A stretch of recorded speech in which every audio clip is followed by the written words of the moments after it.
Magandang araw po sa inyong lahat mga kamatyas. Bagamat makulimlim at may approaching super typhoon pang pupunta dito sa Pilipinas. Kumbaga sa chess player, super GM ito, mataas ang rating nito, malakas talaga. Counter tayo sa pamamagitan ng paghahanda at depensahan natin ang ating bahay. Huwag matangay ang bubong natin. Pasok po tayo sa loob at sana walang mapahamak na buhay. Let's pray po na maging safe tayong lahat sa pagdaan ng Super GM na typhoon na ito. No? Bagamat may mga typhoon na yan, di tayo paaawat, report tayo patungkol sa mga lumalagablab na balita sa chess sa buong mundo. At very proud tayo dito sa Pilipinas. Ginaganap po ang 6th ASEAN Plus Individual Chess Championship sa Misamis Occidental at yun nga pong i-analyze natin. 3 games po ito. Unahin natin ang laro ng ating kababayang Woman FIDE Master Ruele Canino at mamaya naman po kay IM Bersamina and FIDE Master Mark J. Bacojo na nagpalagablab ng last day ng kanilang classical time control. Ngayon po kasi ay rapid na and blitz tatapusin. O, mamaya, hintay tayo ng mga ganap dyan, mga kamatsas. Pero dito muna tayo sa last day na napending nating report. Ayan, okay, bago tayo magsimula,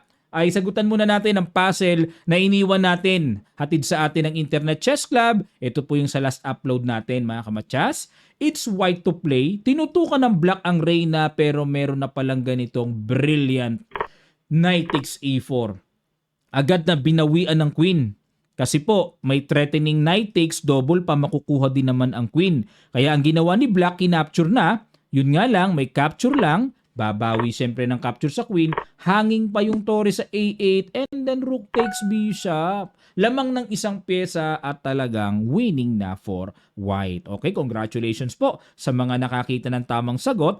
At ito naman ang iiwan nating puzzle for today's video. It's white to play mga kamatsas. Ano kaya ang magandang gagawin dito? Lapag nyo lang ang inyong kasagutan sa comment section below. At ang link nito ay posted lang din po. Pag kinilik nyo yun, diretso kayo sa site para magalaw nyo ang pyesa nito. Gawa na rin po kayo ng account, free lang sa Internet Chess Club. Ang ginawa dito ni Ovod, nag-E4. C5 naman ang ating kababayan. Knight F3, E6, C3. So Sicilian, delayed alapin dahil nag-C3. Delayed alapin ang tawag sa pinasok ng puti. Nag-E5 pero na-transpose po sa tinatawag na Sicilian alapin. Main line na ito. Nag-B6 para mag-B-bishop B7. Nag-Knight C3.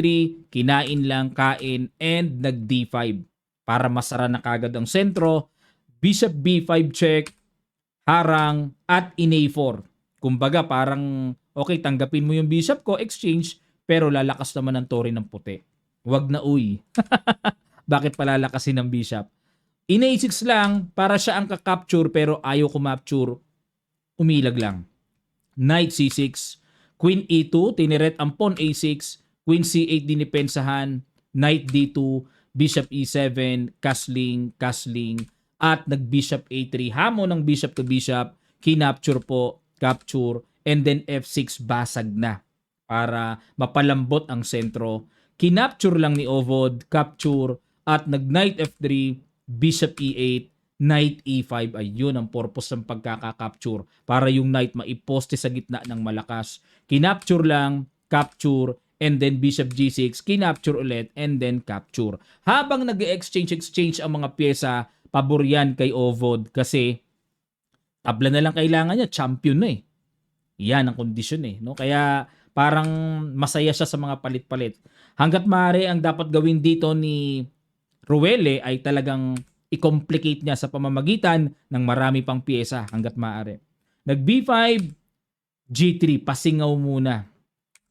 At nag-Rook F8.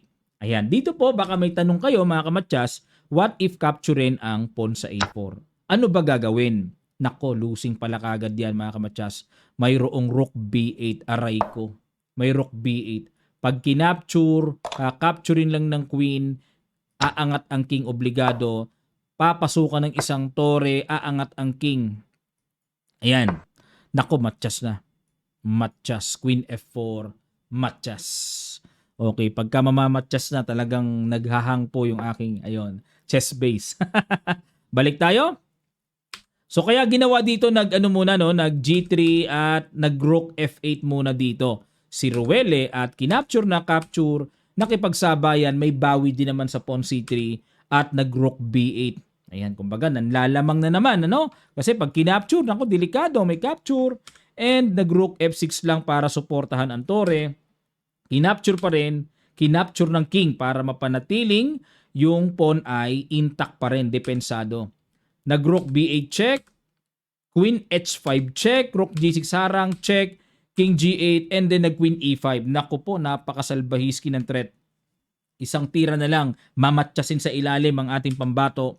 Nag-rook F6. Subukan mong tsume, kaharangan ka. Nag-queen D6 lang. Ano? Hindi ba parang may check doon? Ba't ganun? Tama ba yan? May check ah. Dito. Tingin ko hindi po yan ang tinira talaga eh. Kasi kung ito tinira, wala. May queen E1 check, kuha tong F2 eh. Siguro po dito nagka-offeran ng draw. Nagka-offeran siguro.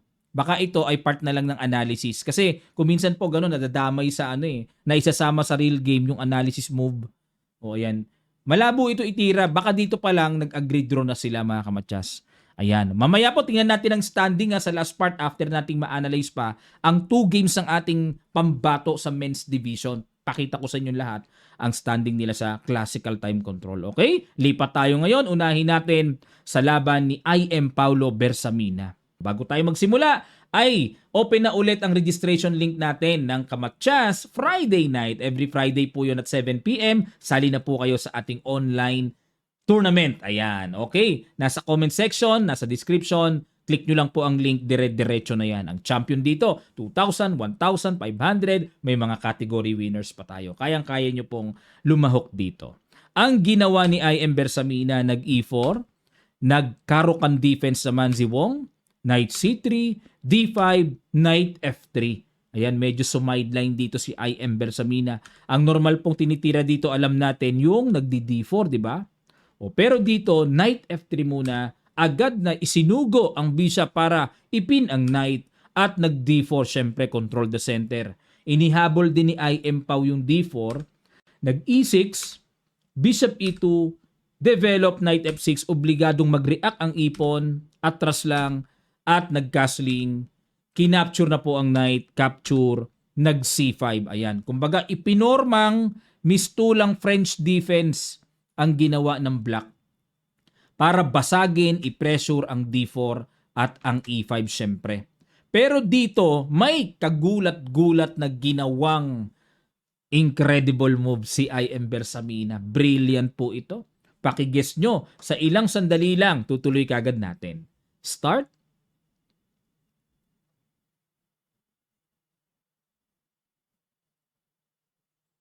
Napakaganda nito mga kamatyas. Boom! Knight takes D5. Pagka kayo lagi nagsosolve ng puzzle, yan ang mga lalanding na tira sa kalaban. Kinain, bishop takes D5, sacrifice. Pero, syempre, may tempo threat sa B7 at may pressure na magagawa sa F7. Nag-Knight C6, Queen F3.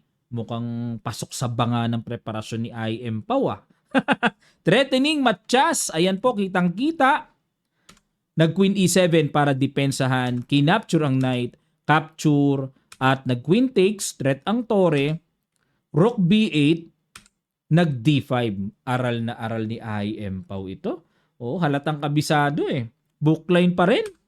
Queen takes E5, kinapture na. So wala pang Rook E1 mga kamatyas, no? Kasi parang nakakatakot eh. Pero akalain nyo, itong Queen E5, novelty, wala sa libro, bad move ang binigay na grado.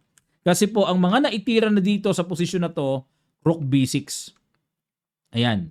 Isa lang pala ang naitira, hindi mga. Sorry po.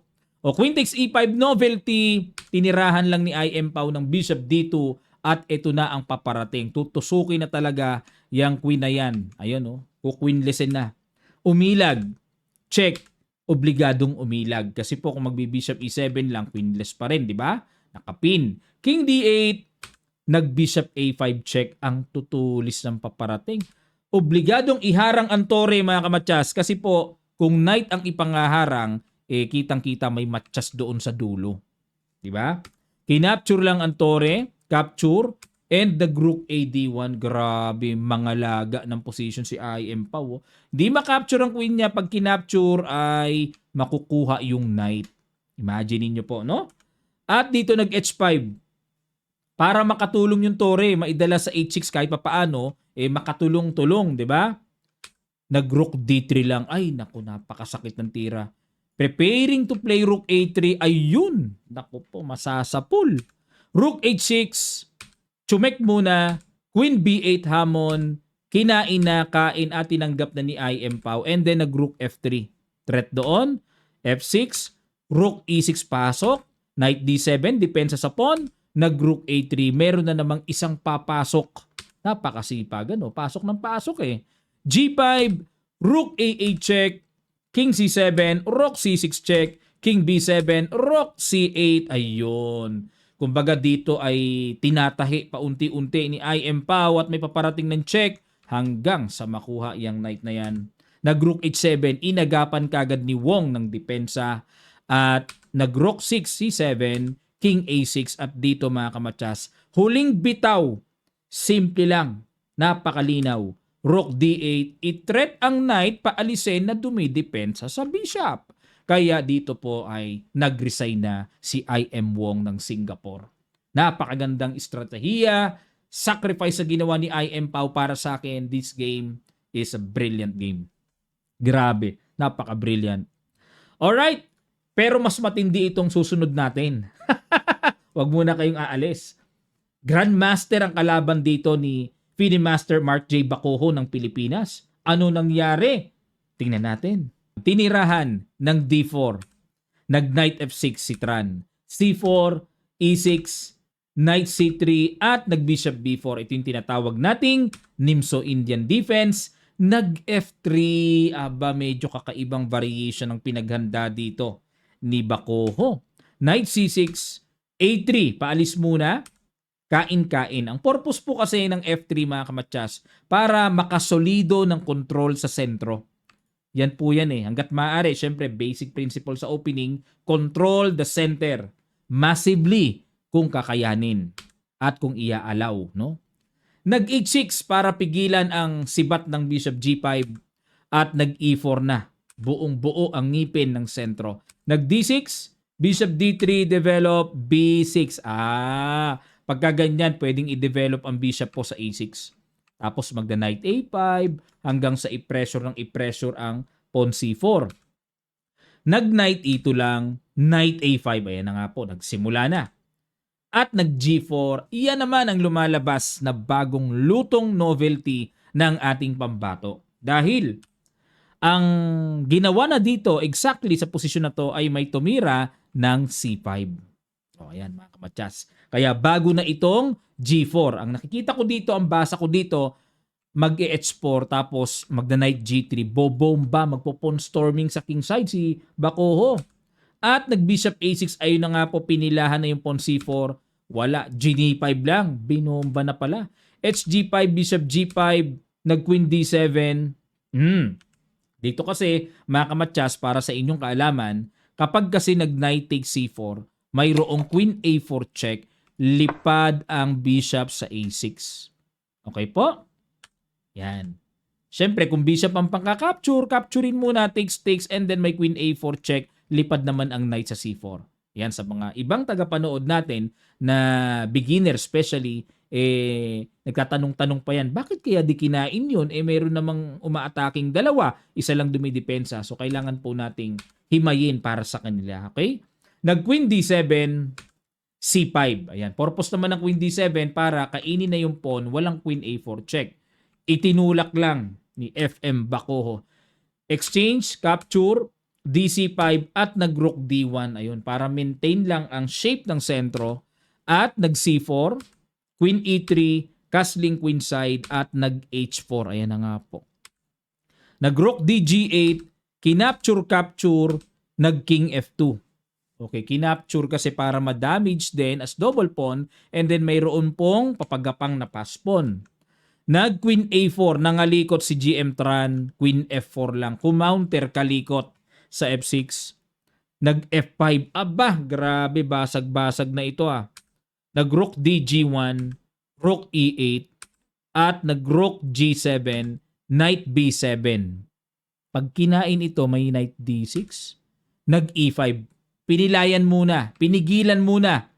Nag-knight D8, nag-H5, and then queen takes A3. Yun nga lang mga kamatsas, hanggang dito na lang ang laban kasi hanggang dito na lang ang PGN or moves no sa PGN na na-download natin. Pero good news, nanalo po dito si Bacojo. 1-0 ang nakalagay. Ayan, marami pang tirahang nangyari yan. Umabot pa sa endgame yan pero successful dito si FM Bacojo na upset niya ang Grandmaster ng Vietnam. Oh. Okay po, no? Bagamat di na natin makita kung paano nanalo, pero importante, mahalaga. Nakita natin ang resulta. Okay, so ngayon po ay silipin natin yung kanila ng mga standing, ano na ba nangyari sa standing mga kamatsas. Ito po. Ayan, at i-close ko muna yung pictures sa mga players. Ayan, unahin po natin sa men's division tapos mamaya pasadahan natin sa women's division. O, sandalian lang po natin. Ang nag-champion ay si Rahul. Actually, after round number 8, champion na talaga eh. Virtual champion eh. Kasi 7 points na siya. Talo pa siya sa last round yung Indian na yan. Pero champion pa rin. At siya po ay tatanggap ng outright Grandmaster title. Grabe, sana all. Grabe. Ang dami nang Grandmaster ng Russia. May bago na naman silang Grandmaster. Okay. Second place si Nguyen ng Vietnam at third naman ang ating kababayan na si Mark J. Bacojo. Not bad for Bacojo. Napakaganda ng kanyang performance. So yan po, no? Ang pagkakasunod-sunod, silipin nyo na lang po mga kamatsas. Yan. Okay. Alright, lipat naman tayo sa final standing ng women's division. Ang nag-champion po ay si Zorova. Ay, sorry po. Lipat lang tayo. Ang nag-champion ay si Ovod. O, Russian. Ovod. Second place si Canino Ruele. O, dahil nag-second place po ang ating kababayan, ang alam ko magiging outright WIM siya plus woman grandmaster norm na isa. So, dalawa na lang ang kailangan niya to become a woman grandmaster at para makasunod sa yabag ng ating first woman grandmaster, Janelle Fraina. Yan po ang pagkakasunod-sunod, no? O, si Janelle pala ay pang number 12. Ayun. Hindi siya pinalad sa last round. Natalo siya, alam ko. Kung di ako nagkakamali, no? Silipin nga po na natin yung silipin natin yung last round. Talo ba si Janelle sa last round? Tabla si Rowelle. San Diego tabla yung player ko. Tabla din si Magpili.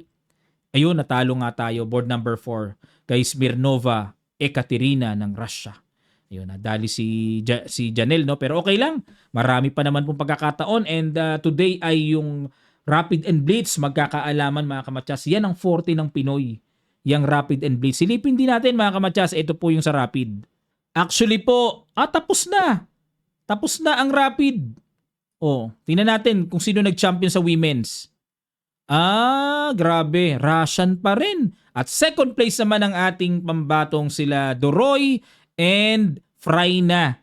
Ayan, nag-tied sila for 5.5 points. Okay, not bad. So, medalist pa rin sila Fraina and then Doroy, mga kamatsas. Okay, si Aleni Gia Doroy, no? Ang alam ko, pride ng Davao yan. Okay, mga kamatsas. Soroba, Russian na naman. Grabe talaga ang Russian, ano? At sino naman na nag-champion sa Open Division? Yun, sana makakuha tayo ng PGN Games ito at para maipasadahan natin, ano? Round number 7, final standing. Si Nguyen Ngoc Hy ng Vietnam. Tied sila ni Dang Hoang San with 6 points. Si GM Daniel Quezon. Woohoo! Tied for champion si GM Daniel Quezon. Third place. Not bad. Medalist naman ng ating kababayan. Natalo lang sa tiebreak, no? Tiebreak 1, 31. Tiebreak 1. Ayun. 2-3-0-9 sa nag-champion. 2-2-9-5 sa nag-second place. And then 2-1 naman sa nag-third place na si GM Denden. Okay, maraming sumali dito Pero yan ang forte ni GM Denden, Rapid and Blitz mga kamatsas. Abangan naman natin ang mangyayari sa Blitz. Alam ko, today din yon mga kamatsas. Abangan po natin. Pero silipin muna natin, may nangyari na ba? Wala pa. So, nakaabang pa lang ang pairing, ang standing pala, no, ranking nila. Ayan, abangan po natin ano naman ang magiging resulta ng blitz nila. Yan po ang report dito sa ating mga nakita mga kamatyas. Muli po, nagpapasalamat tayo sa sponsor ng torneyong ito, si Governor Henry S. Waminal at sa kanyang masipag na coordinator ng chess sa Ozamis na si Engineer Ray Urbistondo. Ayan, advance congratulations and of course sa National Chess Federation of the Philippines na palaging tumutulong na maidaos po yung ganitong very prestigious tournament dito sa ating bansa. Maraming salamat po mga kamatyas at magkita-kita pa tayo sa mga susunod pang report dito sa papatapos ng 6th ASEAN Plus Individual Chess Championship. Pakinggan nyo po ang song na ito bago tayo magtapos.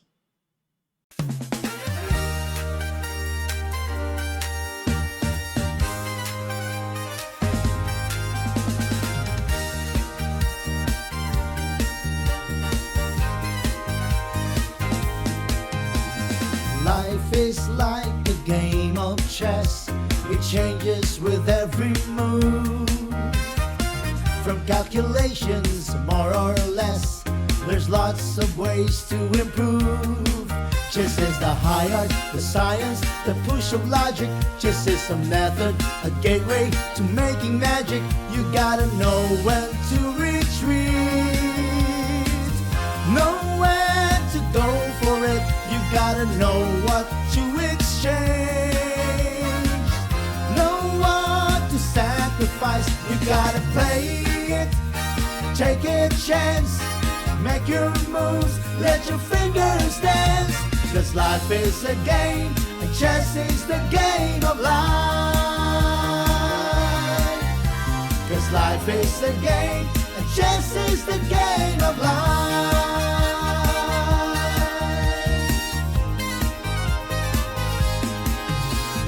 Life is like a game of chess. It changes with every move. From calculations, more or less, there's lots of ways to improve. Chess is the high art, the science, the push of logic. Chess is a method, a gateway to making magic. You gotta know when to retreat, know when to go for it. You gotta know what to exchange, know what to sacrifice. You gotta play it, take a chance, make your moves, let your fingers dance. Cause life is a game, and chess is the game of life. Cause life is a game, and chess is the game of life. You gotta play it, take a chance, make your moves, let your fingers dance. Cause life is a game, and chess is the game of life. Cause life is a game, and chess is the game of life. 6th ASEAN Plus Individual Chess Championships 2025 Open and Women. November 2 to November 10, 2025, Ascenso Misamis Occidental Resort and Aquamarine Park, Sinakaban, Misamis Occidental. Hosted by the Provincial Government of Misamis Occidental in collaboration with the National Chess Federation of the Philippines, ASEAN Chess Confederation, and World Chess Federation in celebration of Misamis Occidental's 96th founding anniversary.